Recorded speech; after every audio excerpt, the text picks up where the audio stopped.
On the left is a Trapjaw from Revelations, the cartoon series from Netflix.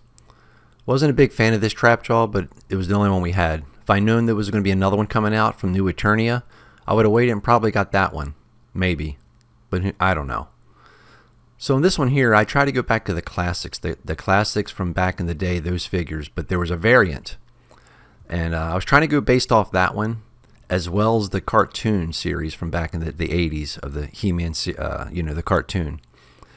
I still love the cartoon. I know it's quirky, but I love the cartoon. So I tried to take those two Trapjaws and combine them into something where I put my kind of own thoughts into it. So this is what I came up with.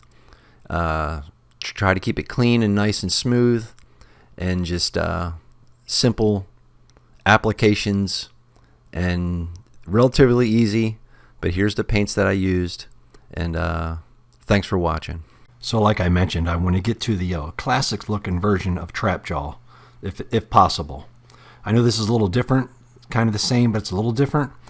But I'm going to run you through the paints I used and what happened, how I actually got to this color, this melon looking reddish orange color. So my son gave me this a few months ago in Citadel. I'm not real familiar with it. I know a lot of people use it. They're really successful with it. I never really looked into getting it, but I figured I'd try it because it was kind of the same color I was going for in a way.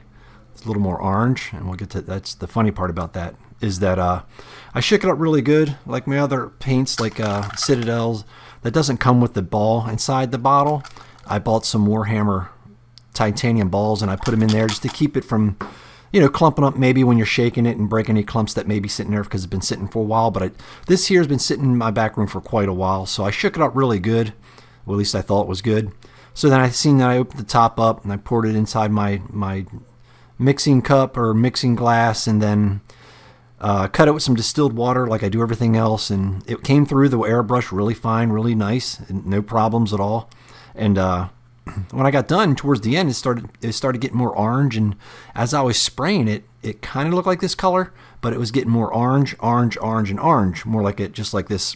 For reference, this color here, this was turning into this after it dried. Very bizarre. I didn't know what was going on, so I knew it had been human error. It's not product error. I messed up. So what I did was, after I looked at it and I did some more investigation to the actual paint, I opened the lid up and I stuck down my brush, and I moved it around and pulled it up, a big giant clump. So I did not know, and I know you're supposed to shake all paints. I know that's kind of a thing that you're supposed to know, but I guess I didn't shake it and stir it enough. So I thought to myself, well, I'm going to strip this down. I'm not sure what I'm going to do with it, how I'm going to do with it, what's going to happen next, what do I need to do? Do I need to strip it, or what do I need to do? So I figured, you know what? Oh well. So what I did was I took some just red, some Createx red, and added a few drops, into the glass, like this right here, and that's all it turned out to be, like a light red melon look. So I sprayed this right over top of that, and I know probably on camera you really can't tell, but there is a difference. This is a little more deeper than right here.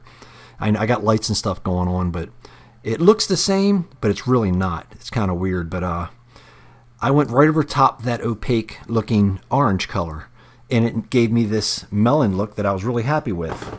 And I figured, okay, well, I'm just going to go with that. So that's how I got to the melon. I used everything that looks the melon look here, the reddish orange or the whatever it may be. I just sprayed it with nothing but the airbrush. That was all airbrush work. I did a lot of masking and taping. But before I did that, I kind of jumped the gun. I used the actual matte white Warhammer Paints primer. I primered the whole thing, opaqued it out. And then after I was done that, I went in here with some black Createx. What I did was this is brushed, that's brushed. Anything black is brushed. This gauntlet was brushed black. His armor up here was brushed black, and then inside the quads here was brushed black. But I had to do a lot of taping, so a lot of masking was going on. And then the belt was brushed black.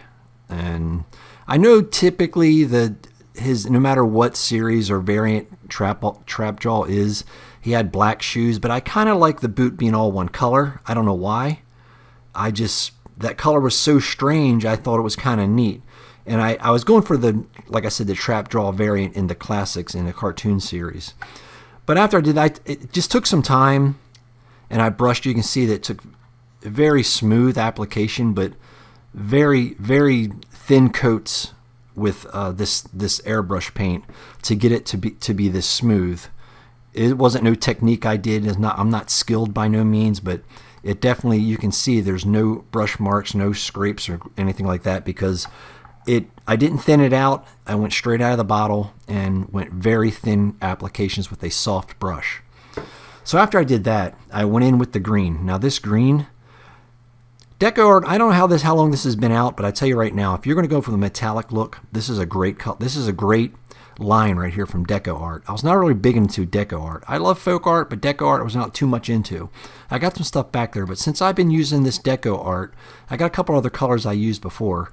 It's like $2.29 a bottle, and it's not real thick, but it's also not real thin. I dry brush this, but this will go through the airbrush if you cut it with something, whatever you cut, your choice of cutting it with. I cut everything with distilled water. I don't use thinners or anything like that, and it works out fine. Comes out really nice, but you have to probably do 60-40, 60 water, 40% paint, depending on what the paint you're using, obviously.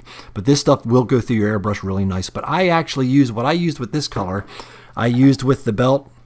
I dry brushed over top of it 2 or 3 coats, and I got the gauntlet here, 2 or 3 coats, and up here by his shoulder, I got that, and the top of his thighs right here, I used the same color when it came to that green.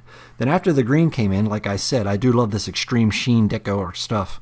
This stuff here, I tell you, I know I keep saying it over and over again. I'm not much of a talker, and I'm not really good at explaining, but this stuff here, if you ever do any customs or anything, you want to run it through airbrush or even dry brushing, I highly recommend, if you're looking for a metallic, look for the Deco Extreme Sheen, because I did the same thing as I did with the green up here on top of the his armor, and it's the same thing. It's the same exact thing, just dry brushed it on, and that was about it for that one.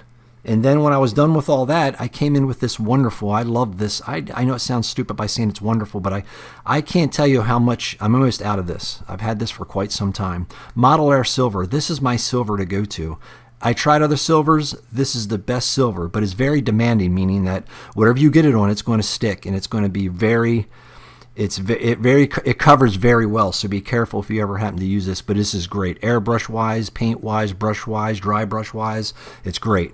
And I did that with all of the silvers you can see on the figure, the top, all the the rivets and stuff or whatever on the boots and stuff.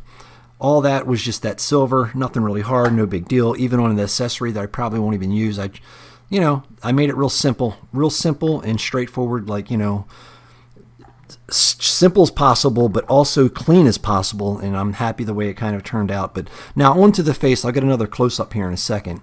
I only use these 2 colors right here. Now the face was green when I got it. I mean, I do love the green was nice, but I wanted to give it a little more of a I guess just type of a green. But I hit it with a little bit, hit it lightly with the I can't even talk.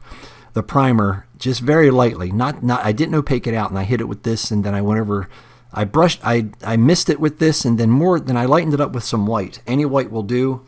Like I said, another couple drops of white to make it a little bit lighter green, and then I dry hit the face with a dry brush. After I got it off the brush a little bit on my paper towel. Very lightly dry brushing with that, and with the teeth, same thing. Added a couple drops of white into my desired color of yellow, and that worked out with the teeth. And then as I hit the camera, here you go. Now, the face. Now, I did go in, after I was done all that, I went in with this dark tone. This is really good stuff. You can see here probably on screen, like I said, there's a lot of lights here. I have to really lighten it up so you can see it because my camera's not the best, but you can see where all the inside the wrinkles and stuff inside the accenting if I could talk, the face, where all the imperfections are in his face, around the eyeballs. I do a lot of masking down the tongue. The tongue is the actual same color. I did not touch the tongue with a different color. I just went over a little bit with some dark tones and down the center of the tongue, as you can see.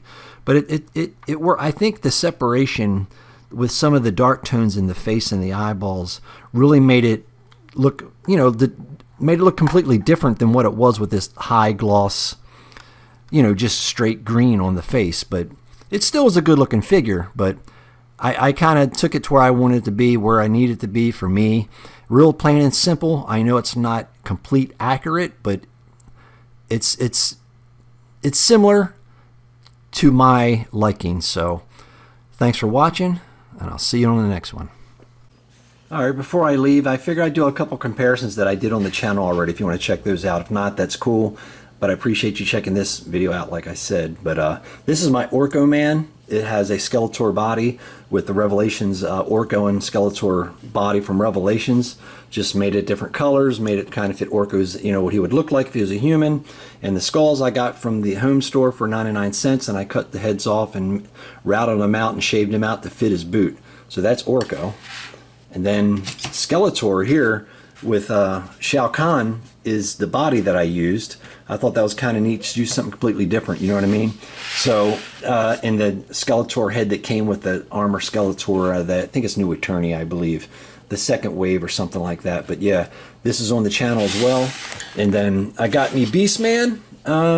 He's pretty cool. Oh, there went Orko's pumpkin.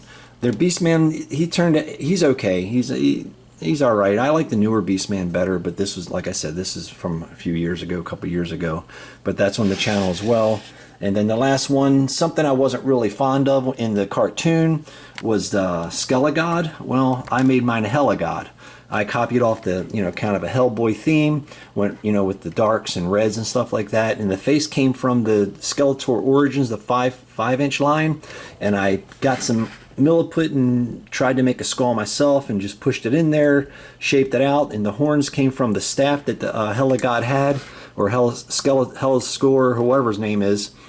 And yeah, that's it. These right here. I appreciate you watching. And like I said, I'll see you on the next one.